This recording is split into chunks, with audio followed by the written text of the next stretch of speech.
Expository notes on Ezekiel, chapter 26, God's judgment on Tyre. By H A Ironside. Part 2, Prophecies relating to 7 nations with whom Israel had close relationship or providential dealings, chapters 25 to 32. The city of Tyre at the time of Jerusalem's siege was still a great and prominent commercial metropolis. Its ships visited every port of the then known world, carrying goods of all kinds from Western Asia, and returning with raw materials such as could be used in Phoenicia. It was renowned as a city of pleasure lovers who lived in independence of God and vaunted themselves in their security against their foes because of their insular position, but judgment must fall on Tyre as well as on the other peoples surrounding Israel, because of their wickedness and corruption. And it came to pass in the 11th year, in the first day of the month, that the word of Jehovah came unto me, saying, Son of man, because that Tyre hath said against Jerusalem, Aha, she is broken that was the gate of the people, she is turned unto me, I shall be replenished, now that she is laid waste, therefore thus saith the Lord Jehovah, Behold, I am against thee, O Tyre, and will cause many nations to come up against thee, as the sea causeth its waves to come up. And they shall destroy the walls of Tyre, and break down her towers, I will also scrape her dust from her, and make her a bare rock. She shall be a place for the spreading of nets in the midst of the sea, for I have spoken it, saith the Lord Jehovah, and she shall become a spoil to the nations. And her daughters that are in the field shall be slain with the sword, and they shall know that I am Jehovah. Verses 1 to 6.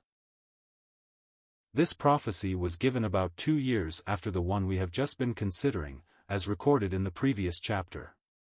Ezekiel was commanded to prophesy against Tyre because she had rejoiced in the grief and sorrow that had come upon Jerusalem. He pictures her as exulting in the misfortunes of her neighbor, and counting that the troubles that had befallen Jerusalem would work out for the further upbuilding of Tyre herself.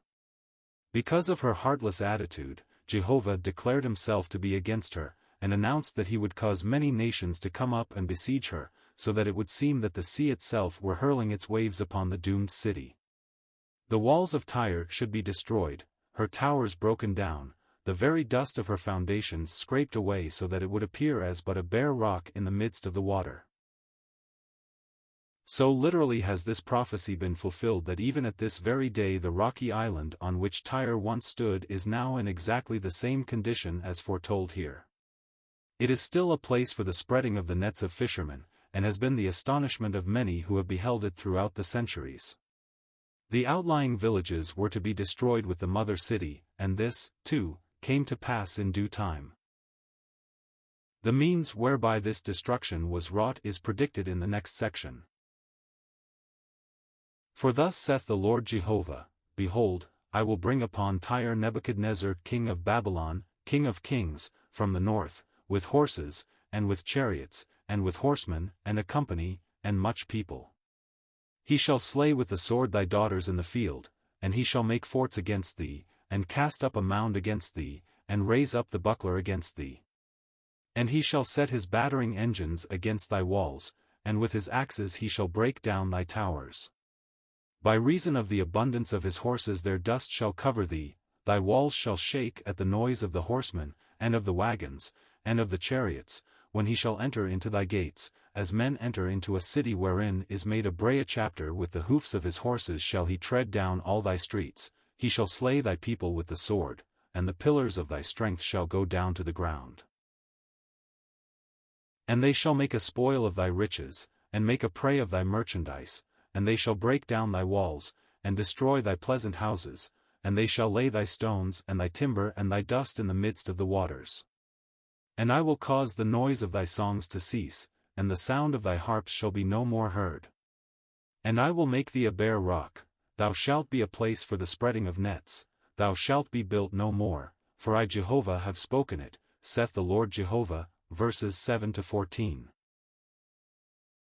Nebuchadrezzar, note the spelling here, for the r, in place of the n, in the second to the last syllable, is found upon the bricks that composed a part of the wall of the city of Babylon. Evidently Nebuchadrezzar was the Chaldean form of this monarch's name, whereas the Jews called him Nebuchadnezzar.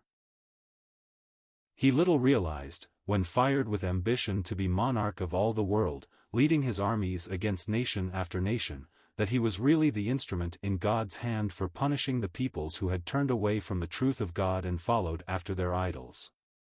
It was because of this that no power was strong enough to stand against the Chaldeans.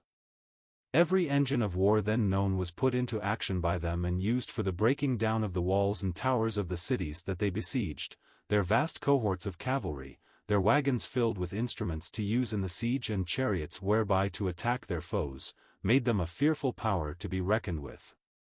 As we read these verses, we have little difficulty visualizing the triumphant dash of the vanguard of Nebuchadnezzar's hosts as they trod down the people in the streets of the cities that they sought to destroy. None were able to resist them, nor to save their wealth from being carried away. The riches of all the subdued nations were taken as a spoil by the Babylonians and carried into the land of Shinar. All joy and gladness disappeared from the conquered city so that not even the sound of a harp was heard again among them, and all this because of the pride and folly that led Tyre to exalt itself above the people of Jehovah's choice. Again he says he will make them a bare rock and a place for the spreading of nets. Furthermore, the declaration was given that Tyre would never be built again. Millenniums have gone by since these words were uttered and the fulfillment began to take place, but Tyre of the ancients is still as though it had never been. It is true that on the mainland another city bearing the same name has risen up, but it is poor and squalid indeed, as compared with the great seafaring city that was built upon the island at some distance from the shore. Thus saith the Lord Jehovah to Tyre, shall not the isles shake at the sound of thy fall, when the wounded groan, when the slaughter is made in the midst of thee? Then all the princes of the sea shall come down from their thrones, and lay aside their robes, and strip off their broidered garments, they shall clothe themselves with trembling, they shall sit upon the ground, and shall tremble every moment, and be astonished at thee. And they shall take up a lamentation over thee, and say to thee, how art thou destroyed, that wast inhabited by seafaring men, the renowned city, that was strong in the sea, she and her inhabitants, that caused their terror to be on all that dwelt there. Now shall the isles tremble in the day of thy fall, yea, the isles that are in the sea shall be dismayed at thy departure. Verses 15-18. The many cities and nations in distant parts of the world with which the merchants of Tyre had done business would be filled with fear and dread when they heard of the fall of this great commercial center. The description here given is very much like that which we have in the book of the Revelation concerning the downfall of Babylon the Great. All hope of rehabilitation would be at an end, and with this would go all possibility of restoring the traffic in goods of every kind which had worked to the advantage of the merchantmen in distant places, who would lament with great grief and crying, exclaiming, how art thou destroyed, that wast inhabited by seafaring men, the renowned city, that was strong in the sea. The people of the isles, a term, by the way, that includes not only actual islands surrounded by water but also cities built upon the seashore, would tremble in the day of the fall of Tyre, not knowing what the future might have for them. Further description of the desolation that was to come upon Tyre is given in verses 19-21. For thus saith the Lord Jehovah, when I shall make thee a desolate city, like the cities that are not inhabited, when I shall bring up the deep upon thee, and the great waters shall cover thee, then will I bring thee down with them that descend into the pit, to the people of old time, and will make thee to dwell in the nether parts of the earth, in the places that are desolate of old, with them that go down to the pit, that thou be not inhabited, and I will set glory in the land of the living. I will make thee a terror, and thou shalt no more have any being, though thou be sought for, yet shalt thou never be found again, saith the Lord Jehovah. Verses 19-21. She was to be so utterly destroyed that the great water would cover her foundation, and her people would be brought down into the pit, that is, into Sheol, to dwell with the people of old time who were found there in the nether parts of the earth, that is, in the lower or infernal regions. In other words, the eternal doom of the inhabitants of Tyre is linked with the temporal destruction that would come upon the city when God, in his indignation, would manifest his glory in the land of the living by the defeat of these people who had ridiculed and despised Israel, the Neptune he had chosen for himself. They should become a terror and be rooted out of the earth, so that, although they were sought for, they would never be found again. This is in accord with the verse in the Psalms that declares, "The wicked shall be turned into hell," that is, into Sheol, and all the nations that forget God, Psalm 9 verse 17.